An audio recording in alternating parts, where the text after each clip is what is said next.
se apoyó en cierto andamiaje normativo, yo no sé si llamarlo leyes, para eso le voy a preguntar a Natalia Sarbo, porque hay mucha tela para cortar sobre ese asunto. Dígame, doctora. Regla estatal, Roberto, así lo decía estatal, el profesor Capón Filas de Derecho Laboral, que no reconocía obviamente las leyes porque según la Constitución Nacional y con el principio de supremacía constitucional del artículo 31, las leyes emanan del Congreso como poder constituido más representativo del pueblo. Pero esto es interesante porque ahora están instalando, por ejemplo, el concepto de estado de excepción, además de la teoría del enemigo interno y demás. Y es la puerta de entrada a los que son los discursos dictatoriales. Se hablaba de la subversión en ese momento cuando quien subvertió el orden constitucional en estos términos fue la Junta Militar. Pero a mí me gustaría decir, sobre todo hoy en día que lo escucho muy frecuentemente cuando me preguntan y me dicen, ¿pero esto se puede hacer? ¿Se puede matar o no se puede matar? Claro que se puede, no se debe. Y el concepto de la norma va siempre en el deber ser. Y lo que hizo la última dictadura cívico-militar fue el 24 de marzo disolver el Congreso. Lo hizo a través de la regla estatal 21.256 de ese mismo 24 de marzo, que estableció la Comisión de Asesoramiento Legislativo, una suerte de sustituto del Congreso, formado por las tres fuerzas de las Fuerzas Armadas, de donde había obviamente técnicos jurídicos, de donde emanaban las leyes que ahora vamos a ver cuáles eran. Es importante destacar que dentro de la CAL los asesores eran muchos de los cuales hoy actualmente siguen paseando por la Facultad de Derecho.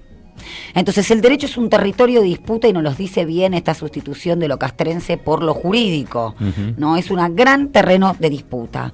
¿Qué pasó ese 24 de marzo? Se consolidó lo que venían pidiendo los formadores de precios en la actualidad. Por algo hablamos de golpe militar con responsabilidad civil y empresarial, porque ya en febrero del año 76 los conglomerados empresarios, Roberto, decían que requerían un gobierno que asegure el orden, el respeto y la tranquilidad física y jurídica del empresariado, la modificación de la ley de contrato de trabajo y todas aquellas normas legales que atentan contra la productividad y el desenvolvimiento de las empresas. Ya en la exposición de motivos de la reforma más grande de la ley de contrato de trabajo, el 23 de abril de 1976, se hablaba de la liberación de las fuerzas productivas. Entonces, si nosotros vamos a ver una especie de cronograma jurídico, voy a mencionar las más importantes.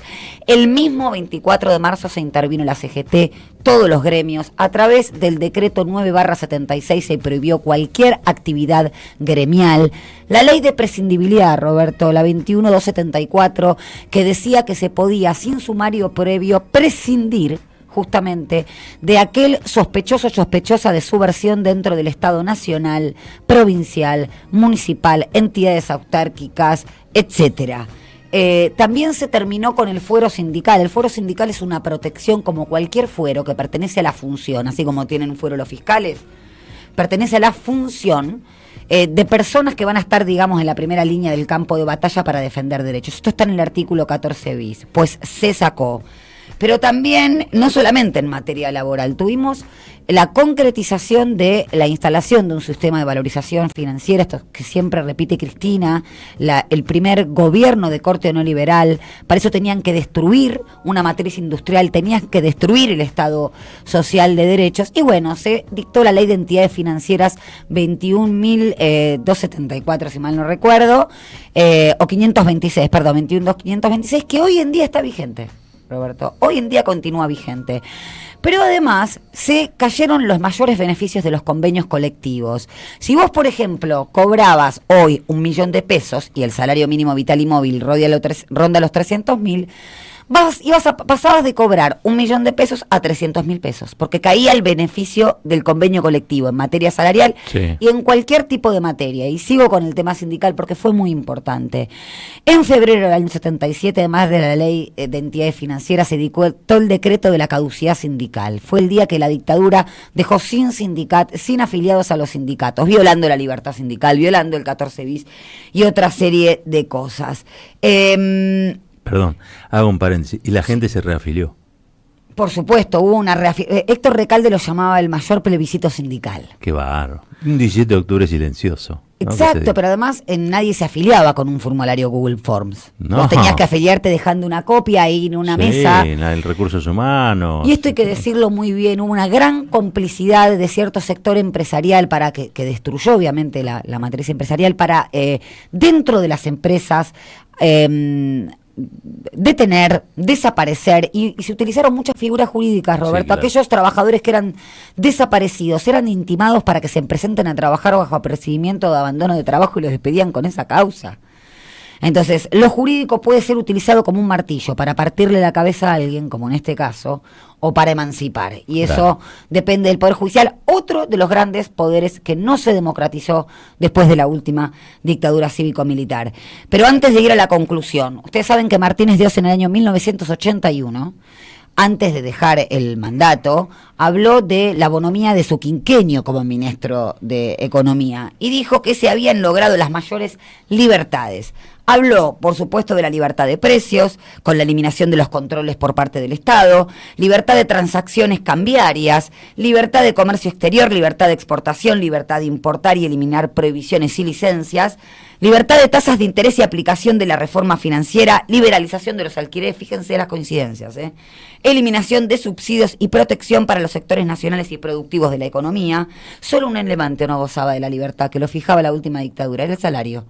Por eso cuando nos quieren venir a convencer, no solamente flashamos dictadura, sino que flashamos un mismo modelo económico que está destruyendo las empresas, destruyendo obviamente la participación de los trabajadores. Cierro con esto porque No es es que estamos importante. locos, tenemos memoria. Exactamente, y no es que queremos venganza, queremos justicia. Muy bien.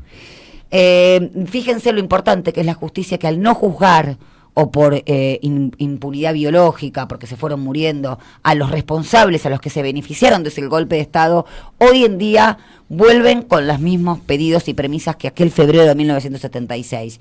¿Cuáles fueron las conclusiones? Porque vinieron para terminar con la corrupción, vinieron para hacer una profunda resuminación moral de la nación. Bueno, la deuda externa neta se incrementó del 76 al 83, redondo, aproximadamente de 7 a 45 mil millones de dólares. Se estatizó la deuda privada de empresas. ¿Con quién? A través de Cavallo, con un decreto.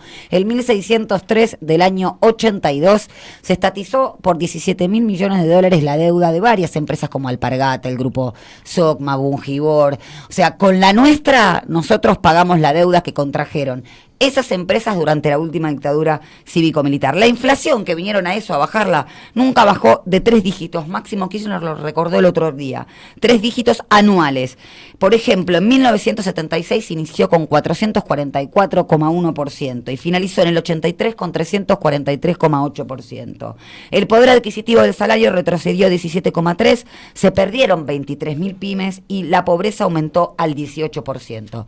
70 años de peronismo, no, querido, fue la dictadura cívico-militar la que la hizo pasar de un dígito a 18%. En lo cultural, lo decía Flor recién, la liberalización de la propuesta tampoco tuvo ninguna acogida, es decir, no era libre, porque se prohibieron cerca de 600 libros, la famosa quema del 82, recordarán, Sí. ¿no? Y se prohibieron más de 300 películas. Y voy a cerrar con esto. Videla dijo en un discurso que el sacrificio, con esta lógica sacrificial, para enderezar el país lo iban a hacer todos los sectores sociales, incluidos los empresarios. No fue así, porque la participación de los trabajadores en el PBI pasó de 1976 de un 45% en un año, tal como denunció Rodolfo Walsh, a un 25%. Todo dicho, doctora. 12 minutitos pasaron de las 9, nos vamos a una breve tanda. Cuando volvemos, el editorial 24M, 2 puntos, vienen por nosotros, vienen por Cristina. Caballero de Día.